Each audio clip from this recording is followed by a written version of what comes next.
As you know, it's not normally possible to escape the final boss fight in The Legend of Zelda Tears of the Kingdom. If you try, you'll find the entrance has been sealed off, or the magical barrier exists to stop you going any further. But that made us wonder something. What would happen if you could get out? What would happen if you decide to leave the final boss fight and just explore the world as usual? Would anything interesting happen if you did? Well, yes, very much so in fact, depending on the phase you leave. So in this video, we're going to look at all 4 phases of the final battle and show you what happens if you escape each and every one. Let's go! Starting with the Demon King's army. This is one of 2 phases you can escape via glitches alone, since it's possible to bring a minigame NPC down here and escape by talking to them. For practicality's sake, we'll use an unused Blade Master item instead.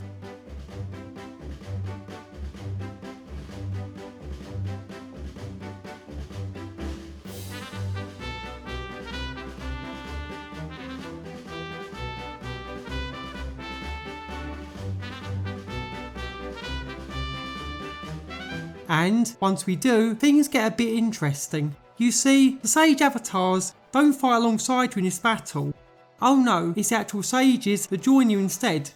And these sages work a bit differently to their avatar counterparts, since they don't stop following Link in places like towns. No, unlike the avatars, the real sages will follow Link into towns, buildings, minigames and other areas they're really not supposed to be in. So, if you want to ride Minu's construct through Lookout Landing, or bring sides onto Gerudo Town, it's entirely possible. This lets you get some interesting pictures to say the least, and go on a funny world tour alongside your sage friends.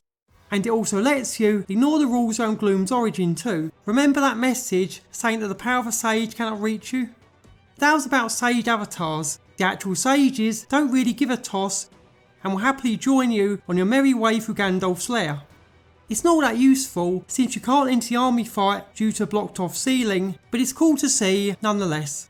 Yet the sage madness doesn't end there. No, the game isn't used to the idea of multiple sages existing in a single area. As a result, if you go to any place with the original sages, the other copy of the sage will also join you until you fast travel. This means your journey to Lookout Landing post Phantom Ganon fight can leave you 2 Toolins, 2 Reju's, or 2 copies of literally anyone except Minoru. Yeah, it's pretty goofy to say the least.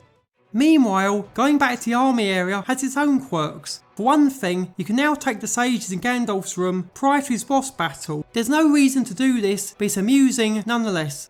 You can also go back to the entrance leading in and see that the army battle acts strangely under these circumstances, since all the enemies that usually ambush you will just be hanging around chilling. Given there's now a wall between you and them, this means you can just pick them off at your own leisure.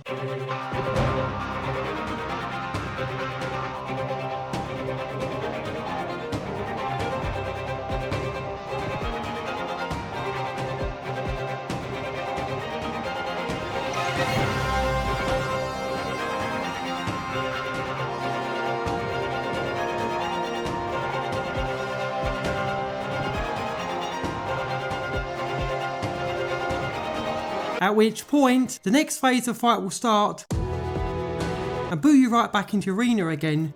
If you leave, the first wave of enemies are back and chilling, followed by the next wave doing the same thing until you take them out. Yeah, you can see where this is going. The enemy waves you've faced load in without a cutscene, while the ones you haven't faced activate the normal cutscene. It's pretty weird to say the least, and makes us wonder why this even happens. Still, that's the Demon King's army down. How about the next part of the fight? Or at least, the path leading to Gandalf himself, since between the Demon King's army and the Ganon fight, you can indeed escape the arena for more interesting shenanigans. If you do, you'll notice the sages are gone entirely, as are their avatars, and you'll also notice that the loading zone for the fight doesn't exist anymore. So yeah, you can explore the room prior to Ganondorf without the loading zone and stuff, but that's about it. You basically locked off any chance of seeing a good ending. How about escaping Gandalf himself? Well, there are 2 possible effects based on which stage of fight you manage to leave. If you escape the first one with Demon King Ganondorf, the same effects apply as if you escaped the Demon King's army. the sages follow you, and that's about it.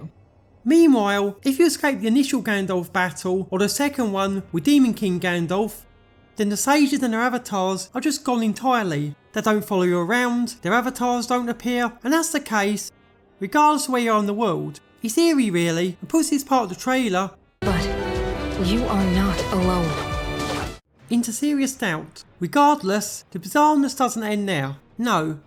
If you go back into Gandalf's boss room, he's just gone entirely. The Demon King has completely ceased to exist. So yeah, you defeated Ganon by raising from existence. Is it time to celebrate? It would be if it weren't so anticlimactic and didn't render the game unwinnable. So yeah, don't do this, at least if you don't want to ruin your save file. Still, enough about Gandalf himself for now. What about the Demon Dragon? What happens if you escape that battle? Well, things get kinda weird really. You see, the game doesn't like you escaping the final battle. As a result, it will do everything needed to bring you back by force. And this comes in two forms. Firstly, if you go to Central Hyrule, the game will pull you back into battle with the usual cutscene. So yeah, Lookout Landing, Central Hyrule, and the stables and shrines around it are now off limits.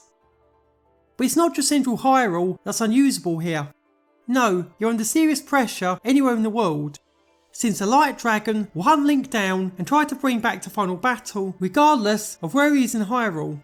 So if you go anywhere outside of town or stable, it'll be there. Dungeons, the depths, the sky, forests and caves, it'll find you and will try to bring you back to a battle. But the Light Dragon and cutscene shenanigans aren't the only notable oddities in this battle. No, the way certain objects work is rather strange too, like say horses. They just magically get called out after a few seconds or so. As a result, you can't get any new horses in this fight, since they'll just be auto-deleted before reaching a stable. What's more, you can't retrieve your own horse too. You can get from a stable and customise it in a cutscene, but that's it. It won't be anywhere in the world afterwards, but will in fact appear on the map. You also can't cook or rest at campfires either. The game will either say it's not a good time, or you can't rest with enemies nearby. Finally, certain areas get a bit messed up, like say the Great Sky Island and the game's dungeons, with the former being completely intangible. You'll spawn in, fall through the ground, and the whole game gets reloaded by a blood moon.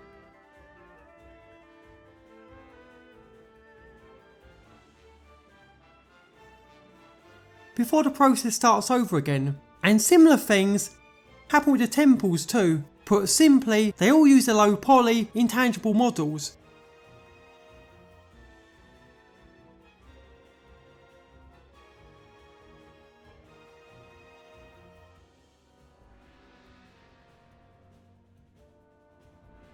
It's really spooky to say the least, especially in the pitch black void inside the lightning temple. So yeah, escaping the last boss is pretty limiting. You get an annoying dragon chasing you everywhere, a song that never stops, and a complete inability to cook food, rest at campfires, or do anything remotely interesting story-wise. So yeah, that's what happens if you escape the final boss fight. There are various wacky side effects based on the phase, with the Demon King's army and the Demon Dragon ones being the most interesting. Either way, if you enjoyed the video, give it a like, subscribe to our channel if you want to see more, then leave your thoughts in the comments below or over on our Discord server today.